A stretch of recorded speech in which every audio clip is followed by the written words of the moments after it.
សួស្តីប្រិយមិត្តទាំងអស់គ្នាស្វាគមន៍មកកាន់ Channel Extreme Can ក្នុងវីដេអូនេះមិនធ្វើការសម្ដែងរឿងមួយរឿងនេះគឺមានចំណងជើងថា Fight or Fly បាទចែកចែកដំណើររឿងរបស់នោះតាមដានទស្សនាជាមួយនឹង admin ទាំងអស់គ្នាបាទសេចក្ដីរឿងមួយយើងចាប់ផ្ដើមឡើងដោយបង្ហាញនៅរំអ្នកគាត់បានផឹកស្រាមកៅនៅលើយន្តហោះហ្នឹងគាត់ស្រាប់តែមានអារម្មណ៍វិលមុខហើយគាត់ក៏បានព្យាយាមងើបចេញពីកៅអីហ្នឹងប៉ុន្តែគាត់ទៅបានបរោះម្នាក់ទៀតក្បែរគាត់ហ្នឹងចាប់អូកគាត់នាំគ្នាទៅវាយគ្នានៅក្នុងបន្ទប់តែម្ដងហើយតែប៉ុណ្ណោះយើងឃើញថាពួកមនុស្សម្នាទាំងឡាយទាំងអស់ហ្នឹងពីច្រើនគឺសុទ្ធតែជាឃាតករដែលមានគោលដៅសម្លាប់ចាត់ការទៅកាន់បរោះម្នាក់ហ្នឹងដែរហើយសួរថាបរោះម្នាក់គឺជានរណាហើយហេតុអីបានជាគាត់ទៅបានឃាតករដ៏ច្រើននៅតាមប្រមាណបែបនេះសេចក្ដីដឹងរបស់យើងក៏បានត្រឡប់ទៅកាន់ពេលវេលាកាលពី12ម៉ោងមុនពេលនោះគឺជាពេលព្រឹកព្រលឹមថ្ងៃ ACA ម្នាក់ដែលមានឈ្មោះថា Hunter កំពុងតែបញ្ញាទៅកាន់ការិយាល័យរបស់គាត់ដែលជាចតាយន្តបុកល្បឿនយ៉ាងលឿនរហូតដល់ជាន់ទី30ទីនោះដែរគាត់ក៏បានឃើញទាំងអេក្រង់ដែលបានបង្ហាញឃើញថាទីស្នាក់ការនៃក្រុម CA ត្រូវបានកំទេចទីហើយនៅក្នុងប្រទេសថៃហើយសារសវត្ថរបស់គាត់ដែលមានឈ្មោះថា Robinson ក៏បានលើកឡើងថារហូតមកដល់ពេលនេះគឺមិនទាន់រកឃើញតម្រុយឬក៏ព័ត៌មានអីពាក់ព័ន្ធជាមួយនឹងអ្នកប្រព្រឹត្តជនល្មើសនឹងឡើយបាទសង្ស័យថាជាខ្មោចហ្នឹងទៅបាទលើនេះភ្លាមទៅធ្វើលោក Hunter ពិតជាមានការខឹងក្រោធជាខ្លាំងគាត់ដឹងថាអ្នកប្រព្រឹត្តនឹងគឺជា hacker ម្នាក់ដែលមានឈ្មោះថា Phantom ណា hacker ម្នាក់ដែលក៏ធ្វើឲ្យ GDP ប្រទេសជាច្រើនដួលរលំក៏ដូចជាធ្វើឲ្យក្រុមហ៊ុនជាង500ត្រូវបានខ្សែធនផងដែរប៉ុន្តែយ៉ាងណាទៅទោះបីជាពួកគេក៏ខំប្រឹងប្រែងមើលតាមកាមេរ៉ា CCTV នៅតែមិនឃើញមុខរបស់ Phantom ម្នាក់ហ្នឹងគឺឃើញដូចជាសម្ោដូចជាខ្មោចអញ្ចឹងហែងមកជួបបានឃើញថាស្រី Catherine ដែលជាចង្វាយនេះរបស់លោក Hunter ក៏បានបង្ហាញខ្លួនបានសួរលោក Hunter នៅរឿងរ៉ាវហ្នឹងណាលោក Hunter ក៏បានបកស្រាយតាមរឿងប្រព័ន្ធជាមួយការបន្ទោសទីស្នាក់ការ CIA គាត់ក៏បានឲ្យយោបល់ថាត្រូវតែបញ្ជូនកងកម្លាំង CIA ពីប្រទេសសិង្ហបុរីដើម្បីប្រកាសសង្កេតនៅប្រទេសថៃតែអ្នកស្រី Catherine ក៏បានលើកឡើងថាក្រុមនៅក្នុងប្រទេសសិង្ហបុរីគឺមិនអាចទៅដល់ថៃរយៈពេលត្រឹមតែ1ម៉ោងនោះទេក្រោយពីបានពិចារណាយ៉ាងប្រុងប្រយ័ត្នទៅអ្នកស្រី Catherine ក៏សម្រេចចិត្តតាក់ទងទៅកាន់អតីតភ្នាក់ងារ CIA ដែលជាប្រូលូកាសរបស់យើងបានពេលនោះដែរឃើញប្រូលូកាសរបស់យើងកំពុងតែរស់នៅក្នុងតំបន់ក្រីក្រនៅក្នុងប្រទេសថៃដើម្បីគេចចេញពីការតាមចាប់ខ្លួននៃភ្នាក់ងារប៉ូលីសទាំងឡាយណាតាមពិតទៅកាលពី2ឆ្នាំមុនគាត់គឺជាភ្នាក់ងារម្នាក់ដែលបានបញ្ជាការពារអ្នកការទូតដ៏សំខាន់ម្នាក់ប៉ុន្តែដោយសារតែអ្នកការទូតនោះជាមនុស្សរុកចិត្តបំពេញរីភេទនោះធ្វើប្រូលូកាសរបស់យើងត្រង់បានទេក៏បានវាយប្រហារអ្នកការទូតម្នាក់ហ្នឹងឲ្យសន្លប់ស្ដុះស្ដឹងពីការរហូតដល់សប្តាហ៍ហ្នឹងហើយដោយសារតែអ្នកការទូតម្នាក់ហ្នឹងគឺជាប្អូនប្រុសរបស់នៃជុ CIA អញ្ចឹងហើយទូឲ្យប្រូលូកាសរបស់យើងទៅបានគេតាមប្រមាញ់ដេញតាមចាប់ខ្លួនណាជាងទៅទៀតបានសម្បីតែភរិយាក៏ដូចជាកូនរបស់គាត់ក៏បានដុតចោលគាត់បានគ្មានសេះសល់ទេអញ្ចឹងហើយគាត់នៅតែម្នាក់ឯងទៅដល់កន្លែងបាននៅតំបន់ក្រីក្រអញ្ចឹងទៅបានពេលដែលប្រូលូកាសរបស់យើងទទួលទូរស័ព្ទពីអ្នកស្រី Catherine នោះគាត់នៅជាចំបាត់យ៉ាងម៉េចទេតែអ្នកស្រី Catherine គឺសូមឲ្យគាត់បានត្រូវតែបន្តនិយាយជាមួយគាត់ទៀតហើយអ្នកស្រីក៏បានឡើងថាបើសិនបើប្រូលូកាសរបស់យើងអាចជួយភ្នាក់ងារ CIA ចាប់ hacker ដែលមានឈ្មោះថា Phantom បាននោះប្រូលូកាសរបស់យើងនឹងត្រូវបានរួចផុតពីការតាមប្រមាញ់នៃភ្នាក់ងារ CIAដូចជាប៉ូលីសទោះបីជាលើនៅក្តីប្រូលូកាសរបស់យើងក៏បានផ្សាយបានមិនព្រមធ្វើការងារឲ្យអ្នកស្រីម្នាក់ហ្នឹងទេហើយពេលណាក៏លេចចេញនៅគិតកោប្រមាណអ្នកដែលត្រូវបានបញ្ជូនមកផ្ទះរបស់គាត់ហើយប្រូលូកាសរបស់យើងក៏បានចាត់ការទៅកាន់ពួកគេក៏ដូចជាបានកិច្ចខ្លួនណាដល់ពេលគាត់រត់បានមកដល់កន្លែងមួយនោះគាត់ក៏បានទទួលទូរស័ព្ទពីអ្នកស្រី Catherine ទៀតហើយពេលនោះដែរប្រូលូកាសរបស់យើងក៏យល់ព្រមតាមសំណើរបស់អ្នកស្រី Catherine នៅក្នុងការតាមចាប់ខ្លួន hacker ឈ្មោះថា Phantom ហ្នឹងណាបាទអ្នកស្រី Catherine ក៏បានប្រាប់ទៅកាន់ប្រូលូកាសរបស់យើងថា Phantom ហ្នឹងគឺមានម្ដងចាក់ចេញពីទីក្រុងបាងកកដែលជាយន្តហោះចឹងហើយក៏សូមឲ្យប្រូលូកាសរបស់យើងត្រូវតែធ្វើដំណើរជិះយន្តហោះដើម្បីកំណត់អត្តសញ្ញាណ hacker ម្នាក់ហ្នឹងដល់យប់មកតបទៅយើងឃើញប្រូលូកាសរបស់យើងក៏បានមកដល់ពលានយន្តហោះទីក្រុងបាងកកហ្នឹងហើយក៏មានមនុស្សម្នាក់បកគលនៅ passport ក៏ដូចជាឯកសារអត្តសញ្ញាណឲ្យទៅកាន់គាត់ណាតែយ៉ាងណាក៏ដោយក៏នៅតែមានការជឿជាក់ទាំងស្រុងទៅកាន់អ្នកស្រី Catherine នោះដែរក្រោយពេលប្រូលូកាសរបស់យើងកំពុងតែដើរទូរស័ព្ទដៃរបស់គាត់ក៏បានរួមម្ដងទៀតហើយអ្នកដែលទូរស័ព្ទទៅដល់មកកាន់គាត់ហ្នឹងគឺជាអ្នកជំនាញវិភាគនៃភ្នាក់ងារ CIA ដែលបានលើកឡើងថាពួកគេក៏បានឃើញស្នាមឈាមនៃ hacker ឈ្មោះថា Phantom ដែលស្ថិតនៅមិនឆ្ងាយប្រហែលពីកន្លែងលេងយន្តហោះហ្នឹងណាចឹងហើយ Phantom អ្នកហ្នឹងប្រកាសជាកំពុងតែជិះយន្តហោះបាទដែលនឹងធ្វើដំណើរក្នុងពេលឆាប់ៗនេះបានបន្ទាប់ពីហ្នឹងទៅបានឃើញប្រូលូកាសរបស់យើងក៏បានហុច passport របស់គាត់ហ្នឹងឲ្យទៅកាន់មន្ត្រីត្រួតពិនិត្យមើលដល់ទៅដល់ទៅ2ដងគេថាដូចជាមិនដំណើរការល្អណាស់ទេរហូតដល់មានមន្ត្រីម្នាក់ទៀតបានបង្ហាញខ្លួនហើយក៏បានទះម៉ាស៊ីន scan ហ្នឹងទៅនោះទើបលោតភ្លើងបៃតងហើយកាប់ដល់ជួននេះវិញឃើញប្រូលូកាសរបស់យើងក៏បានឡើងជាយន្តហោះហើយក៏ត្រូវបានអ្នកបម្រើការនៅលើហ្នឹងបានជួយស្វែងរកកៅអីឲ្យគាត់អញ្ចឹងទៅហើយក៏បានដែរក៏មានអ្នកដំណើរប្រុសម្នាក់ផ្សេងទៀតហ្នឹងដែលពិតជាមានអាការៈគួរសង្ស័យមែនទែនដោយបាននិយាយសួរនាំទៅកាន់ប្រូលូកាសរបស់យើងដែលធន់ថន់ចំពោះប្រាក់ហ្នឹងគឺមិនចង់ស្ដាប់ទេហើយគាត់ក៏បានសុំស្រាពីអ្នកបម្រើការលើហ្នឹងហើយក៏បានផឹកស្រាមើលឲ្យមានអារម្មណ៍ល្អអញ្ចឹងទៅបានពេលយន្តហោះចាប់ផ្ដើមចេញដំណើរទៅប្រូលូកាសរបស់យើងក៏ព្យាយាមរងាប់អារម្មណ៍ហើយពង្រឹងស្មារតីរបស់គាត់ហើយយើងឃើញថាបរិបទដែលនៅក្បែរគាត់ហ្នឹងក៏ចាប់ផ្ដើមនិយាយជាមួយ ជាមួយគាត់ទៀតហើយដែលបានរំលឹករឿងរ៉ាវតាំងពីកុមារភាពរហូតដល់ពេលបច្ចុប្បន្នហ្នឹងអ្វីហ្នឹងក៏បានលើកទឹកចិត្តឲ្យប្រុសលោកការរបស់យើងត្រូវតែមានស្មារតីសោតទិនិយមត្រូវជាត្រូវតែមានសង្ឃឹមទើបមានភាពជោគជ័យបាទការនិយាយទាំងអស់នេះគឺធ្វើឲ្យប្រុសលោកការរបស់យើងមានអារម្មណ៍មិនល្អនោះទេគាត់ក៏បានធ្វើដំណើរទៅកាន់បន្ទប់ទឹកមិនកន្លែងបន្ទប់ទឹកនោះដែរគាត់ក៏បានសម្លឹងឃើញទៅកាន់អ្នកដំណើរមួយចំនួនព្យាយាមកំណត់អត្តសញ្ញាណរបស់ពួកគេណាតែមួយទៅមិនដឹងជាអាណាណីទេវើយបាទនៅពេលគាត់បានត្រឡប់មកកាន់កៅអីរបស់គាត់នោះគាត់ក៏បានសម្លឹងឃើញបរិសដែរនិយាយទៅប៉ាយឡាយហ្នឹងក៏កំពុងតែនិយាយជាមួយនឹងអ្នកបម្រើការលើយន្តហោះហ្នឹងហើយក៏បានសុំស្រាពីកៅហើយពួកគេក៏បានផឹកជាមួយគ្នាបាទយ៉ាងណាក៏ដោយពេលដែលប្រុសលោកការរបស់យើងបានផឹកស្រាមួយកែវតែនោះគាត់មានអារម្មណ៍មិនស្រួលទេដោយរៀងញ័រជើងរៀងវិលមកគាត់ក៏បានស្រែកហៅសុំជំនួយដោយការរៀបដើមសេចក្ដីរឿងរបស់យើងនឹងឯងប៉ុន្តែយ៉ាងណាក៏ដោយពេលដែលបរិមអ្នកនឹងគឺបានចាប់នាំប្រុសលោកការរបស់យើងចូលក្នុងបន្ទប់ទឹកហើយក៏បានបង្កើតវិភាគខាងប្រុសលោកការរបស់យើងជាលក្ខណៈលេងសើចចាំមើលសមត្ថភាពប្រុសលោកការរបស់យើងណាចឹងហើយប្រុសលោកការរបស់យើងដែលជាតេតៈភ្នាក់ងារ CA ម្នាក់ដែរនោះគឺមិនអន់ទេគាត់ក៏បានសម្រាប់ចាត់ការទៅកាន់អាប៉ែនដឹង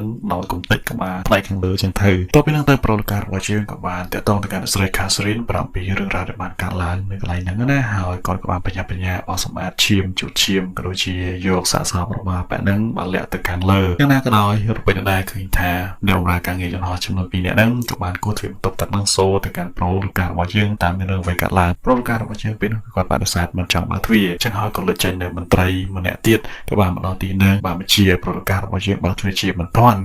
់ប្រុសលោកការរបស់យើងទីប៉ុន្តែគាត់ក៏បានបើកទ្វារក៏បាននិយាយថាគាត់មានការពុលយន្តហោះណាតែខណៈពេលគាត់និយាយនឹងត្រីប្រុសម្នាក់ហ្នឹងក៏ចាប់អារម្មណ៍ឃើញឈាមដែលហូរតក់ពីលើពីដានអញ្ចឹងហើយប្រុសលោកការរបស់យើងមិនអាចទៅជីវិតប្រុសម្នាក់ហ្នឹងទេបានសម្រាប់ទៅកាន់ពេលហ្នឹងហើយក៏បាននាំតែបម្រើការងារយន្តហោះលើក្មេងទៅពីហ្នឹងចូលទៅខាងក្នុងខណៈដែលពួកគេកំពុងតែមានការភ័យខ្លាចចំពោះប្រុសលោកការរបស់យើងក៏បានប្រាប់ពីអត្តសញ្ញាណប្រវត្តិរបស់គាត់ជាភ្នាក់ងារ CA គាត់មកទីហ្នឹងដើម្បីកំណត់អត្តសញ្ញាណ hacker ម្នាក់អញ្ចឹងហើយសូមឲ្យពួកគេជួយគាត់ផងបាទពួកគេទាំងពីរអ្នកលើនេះភ្លាមបាទក៏យកប្រូជួយទៅកាន់ប្រុសលោកការរបស់យើងត្រូវបានសម្អាតទីតាំងនឹងរួចទៅប្រុសលោកការរបស់យើងក៏បានប្រកល់កំភ្លើងទៅកាន់ភ្នាក់ងារបម្រើយន្តហោះស្រីដែលមានឈ្មោះថាអ៊ីសាហ្នឹងដោយយើងបានទុកដាក់បានល្អចឹងទៅនាងក៏ទទួលយកហើយក៏បានចាត់ចែងពីទីនេះបន្ទាប់ពីนั้นទៅប្រុសលោកការរបស់យើងក៏បានពិនិត្យមើលបញ្ជីឈ្មោះអ្នកដំណើរទាំងឡាយហើយក៏បានចូលទៅកាន់កាប៊ីនកន្លែងអង្គុយអ្នកដំណើរទាំងឡាយណាតែយ៉ាងណាក៏ដោយគាត់នៅតែមិនអាចកំណត់អត្តសញ្ញាណ hacker នឹងបាននោះដែរហើយពេលប្រុសលោកការរបស់យើងបានត្រឡប់មកកាន់កៅអីអង្គុយរបស់គាត់វិញនោះគាត់ក៏បានជួបជាមួយនឹងអ្នកបម្រើការយន្តហោះប្រុសដែលមានឈ្មោះថាផហ្នឹងបាននិយាយថាមន្ត្រីបម្រើការនៅទីហ្នឹងម្នាក់ទៀតក៏ត្រូវបានស្លាប់បាត់បង់ជីវិតហើយប្រុសលោកការរបស់យើងក៏បានបញ្ញាទៅមើលឃើញថាមានឈាមជាច្រើនមកនៅក្នុងកាប៊ីនមួយកន្លែងណាបាទនៅពេលឃើញទស្សនវិជ្ជាបែបហ្នឹងក៏ធ្វើឲ្យពីអ្នកក្មេងៗបច្ចុប្បន្នការភ័យខ្លាចខ្លាំងតែប្រុសលោកការរបស់យើងមានការភ័យខ្លាចទេគាត់ក៏មានការសង្ស័យថានៅក្នុងទីហ្នឹងមិនមែនមានឃាតករតែម្នាក់ឬក៏ពីរនាក់ទេគាត់ជាមានច្រើនអ្នកហើយទៅបន្ទាប់ពីហ្នឹងទៅឃើញប្រុសលោកការរបស់យើងហើយដូចជាមានការសង្ស័យចំពោះកញ្ញាអេសាហ្នឹងថាជា hacker ហ្នឹងណាបាទគាត់លើកឡើងថា hacker ម្នាក់ហ្នឹងគឺមានស្នាមរបួសនៅលើពោះបានហៅឈាមតក់នៅម្ដុំព្រាយន្តហោះហ្នឹងហើយយ៉ាងណាក៏ដោយក៏មិនទាន់តែបានពិនិត្យមើលស្រូបពោះនោះក៏លេចចេញនៅឃាតករម្នាក់បើការវិភាគទៅកាន់គាត់ហើយគេទាំងពីរនាក់ក៏បានចាត់ការទៅកាន់ឃាតករម្នាក់ហ្នឹងទីនោះដែរប្រុសលោកការរបស់យើងក៏បានឃើញរបួសនៅលើពោះរបស់កញ្ញាអេសាមែនហើយនេះមានន័យថានាងគឺជា hacker ម្នាក់ហ្នឹងហើយយ៉ាងណាក៏ដោយប្រុសលោកការរបស់យើងក៏បានលើកឡើងថាខ្លួនមិនសម្រាប់ចាត់ការទៅកាន់នាងទេគាត់នឹងចាប់នាងទាំងរួមប្រកល់ទៅកាន់ថ្នាក់លើរបស់គាត់បន្ទាប់ពីនោះទៅយើងឃើញថាកញ្ញាអេសាក៏នៅតែបន្តបន្លំខ្លួនធ្វើជាភ្នាក់ងារបម្រើការងារលើយន្តហោះហ្នឹងគណៈពេលដែលប្រុសលោកការរបស់យើងក៏បានធ្វើដំណើរពីមួយកន្លែងទៅមួយកន្លែងដើម្បីកំណត់អត្តសញ្ញាណពួកឃាតករទាំងឡាយដើម្បីត្រៀមចាត់ការទៅកាន់ពួកគេណាយ៉ាងណាក៏ដោយពេលគាត់បានធ្វើដំណើរមកដល់កាប៊ីនមួយនោះឃើញថាគាត់លេចចេញនៅនារីម្នាក់ដែលបានស្លៀកពាក់អាវខ្វាសេនឹងបើកការវិភាគទៅកាន់គាត់ប្រុសលោកការរបស់យើងក៏បានវាយផាតបតវាយចោះវាយឡើងប្រុសលោកការរបស់យើងក៏បានឃើញស្នាមសាក់ទៅលើខ្លួននារីម្នាក់ហ្នឹងដែលមកពីក្រុមអង្គការឃាតករណាបើក្រោយពីបានវាយផាចលាជាមួយនឹងឃាតករនារីហ្នឹងទៅទីមកទៅប្រុសលោកការរបស់យើងក៏អាចយកឈ្នះទៅកាន់នាងគាត់ពិតជាមានអារម្មណ៍ធូរស្រាលមែន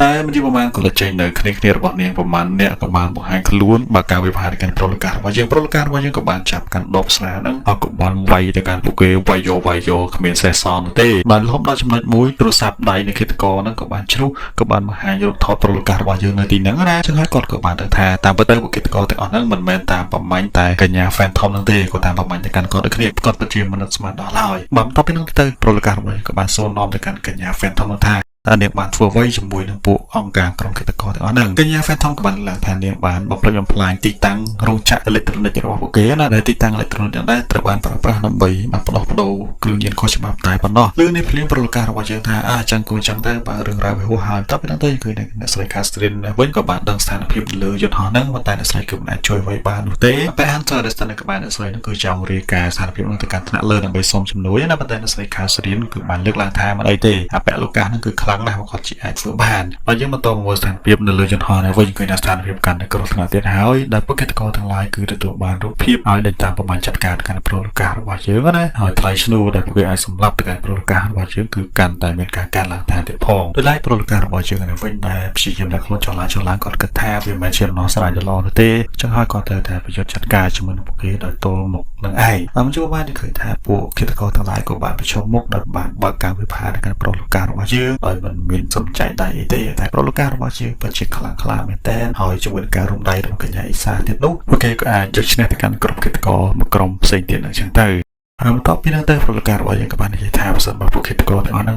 ដឹងអត្តសញ្ញាណរបស់កញ្ញាអ៊ីសាថាជា hacker ឈ្មោះថា Phantom នោះពួកកិច្ចការទាំងអស់ហ្នឹងគាត់ជាគ្រប់ទឹកហើយបាទគាត់ជាដេញតាមប្រមាញ់ពួកគេក៏មានខ្វល់អ្វីទាំងអស់ឡើយខណៈពេលពួកគេបាននិយាយគ្នាដែរបរិមអ្នកដែលក្រោយបានលឿនគឺបានស្ដាប់ឮណាចឹងហើយខណៈពេលដែលប្រលការនឹងកិច្ចការប្រមាណអ្នកនេះកំពុងតែប្រយុទ្ធគ្នានោះហើយហ្នឹងក៏បានចាប់ខ្លួនទៅកាន់កញ្ញាអ៊ីសាព្យាយាមរត់កោទៅកាន់នាងណាតែយ៉ាងណាក៏ដោយបាទទាំងកិច្ចការម្នាក់ហ្នឹងក៏ដូចជាកិច្ចការផ្សេងគឺមិនអាចជឿឈ្នះទៅកាន់ប្រលការនិងកញ្ញា Phantom នឹងទេពួកគេទាំងពីរក៏បានសម្រាប់ចាត់ការទៅកាន់កិច្ចការនៅទីតាំងនឹងស្លាប់បាត់បង់ជីវិតគ្មានសេសសល់ទេតើប៉ុណ្ណឹងទៅប្រលការរបស់យើងដែលកំពុងដើរតម្រង់ទៅកាន់កញ្ញា Phantom នោះក៏ត្រូវបានវាយប្រហារដោយនារី3នាក់ដែលស្លៀកពាក់ចម្លែកណាពួកគេក៏បានវាយបដូរប្រលការរបស់យើងឲ្យដេកទូទៅលើដីហ្នឹងចឹងណាក៏ដោយកញ្ញាអ៊ីសាឬក៏កញ្ញា Phantom ក៏បានស្លាយឲ្យពួកគេបញ្ឈប់ដោយសារតែពួកគេទាំង3នាក់ហ្នឹងគឺជាកម្លាំងជំនួយរបស់កញ្ញាអ៊ីសានឹងឯងដែលឃើញថាស្ថានភាពប្រលការរបស់យើងកំពុងតែចាប់យើងនោះពួកគេទាំងឡាយក៏បាននាំប្រលការរបស់យើងទៅកាន់កន្លែងមានសុវត្ថិភាពហើយក៏បានព្យាបាលរបួសឲ្យប្រលការតាមលទ្ធភាពរបស់ពួកគេចឹងទៅនៅពេលដែលប្រលការរបស់យើងមានការធូរស្រាលហើយនោះកញ្ញា Phantom នឹងក៏បានប្រាប់រឿងរ៉ាវគ្រប់យ៉ាងទៅកាន់ប្រលការរបស់យើងដោយលើកឡើងថានាងគឺជាកូនកំព្រាតាំងពីតូចមកម្ល៉េះដោយសារតែនាងមានដងបានមានទេពកោសល្យនោះនាងក៏ត្រូវបានពួកអក្រិតជនទាំងឡាយនាំទៅបង្ហាត់ឲ្យខ្លាចជា hacker ឯងរយៈពេលជាង10ឆ្នាំនឹងនាងបានប្រើប្រាស់ជំនាញរបស់នាងដើម្បីជួយពួកអក្រិតជនទាំងអស់នឹងប្រព្រឹត្តនៅរឿងរ៉ាវខុសច្បាប់ផ្សេងតែយ៉ាងណាក៏ដោយដោយសារតែនាងមានសារជាតិជាមនុស្សល្អនោះទើបនាងសម្រេចចិត្តក្បត់ទៅកាន់ក្រុមឃាតករក៏ដូចជាក្រុមទុច្ចរិតទាំងឡាយណាហើយនាងក៏បានប្រើប្រាស់ជំនាញ hack របស់នាងផ្លិចបំផ្លាញប្រទេសជាច្រើនក្នុងរយៈពេលត្រឹមតែ30វិនាទីអីចឹងទៅអញ្ចឹងហើយបានជាឃាតករទាំងឡាយនឹងដេញតាមប្រមាញ់នាងបែបនេះហើយជាមួយគ្នាគឺថាក្រុម CIA ក៏បានដឹងអត្តសញ្ញាណពិតប្រាកដរបស់កញ្ញា Phantom នឹងហើយលោក Hunter និងលោកស្រី Catherine ក៏បានបង្ហាញនូវស្នាមញញឹមតែម្ដងពួកគេទាំងពីរនាក់ក៏បានបញ្ញាផ្ញើរូបកញ្ញា Phantom នឹងដើម្បីពួកគេតកទាំងឡាយដេញតាមប្រមាញ់នាងនឹងឯងតាមពិតទៅគ្រប់យ៉ាងគឺជាការរៀបចំរវាងពួកគេទាំងពីរនាក